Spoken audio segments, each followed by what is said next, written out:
జగన్ ఈ వారంలో చాలా కార్యక్రమాలు పెట్టుకున్న అందులో ఎస్పెషల్లీ అయ్యన్న పాత్రుడి నియోజకవర్గం దగ్గరనే తన టూర్ ఏదైతే మెడికల్ కాలేజీకి సంబంధించి పర్మిషన్ వచ్చి కన్స్ట్రక్షన్కి సంబంధించినటువంటి కీలకమైన అడుగులు వేస్తున్నటువంటి దాన్ని ఒక రూరల్ ప్రాంతంలో ఒక మెడికల్ కాలేజీ అంటే పండగ.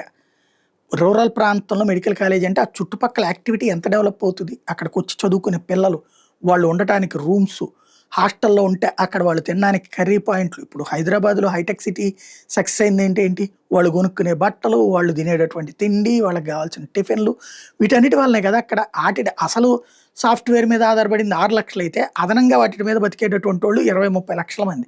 20-30 లక్షల మంది వ్యాపారాలు బతుకుతుంటే వాళ్ళ మీద ఆధారపడేటటువంటి కుటుంబాలు, అది వాళ్ళలో పనిచేసే కుటుంబాలు ఇట్లాగా అక్కడ సెట్ అయింది. ఇక్కడ కూడా మెడికల్ ఆసుపత్రులు, మెడికల్ కళాశాల పెట్టినప్పుడు ఓ పిడుగురాళ్ళ దగ్గర పబ్లిక్ మొన్న అదే అన్నారనమాట. నాతో బయటకు కలిసినటువంటి సందర్భంలో మాట్లాడినప్పుడు, మెడికల్ కాలేజీ పండగ అనుకున్నాం సార్, ఇప్పుడేమో ఎటు కాకుండా పోయింది. ప్రైవేట్ వాళ్ళు వస్తే ఎంత ఎందుకు ఉంటుంది సార్, అందులో టిఫిన్ దగ్గర నుంచి అన్నీ వాళ్ళే పెట్టుకుంటారు, దాంట్లో బయటోడికి ఏం మార్కెట్ వస్తుంది సార్ అన్నట్టు.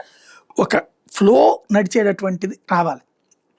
అసలు ఏ ఎమ్మెల్యే అయినా మాకు కావాలంటారు కానీ మాకు అక్కర్లేదు, అంతకుముందు ఆ కాగితం తెచ్చావు ఈ కాగితం తెచ్చావా అన్నది ఎవరు అడగరు. బట్ ఆయన అంటున్నారు. ఈ నేపథ్యంలో జగన్ మెడికల్ కళాశాలల ఉద్యమంలో తను పార్టిసిపేట్ చేయడంలో భాగంగా నర్సీపట్నం వెళ్తున్నటువంటి దశలో జగన్ని ఆపుతారా, ఏం చేస్తారో చూడాలి.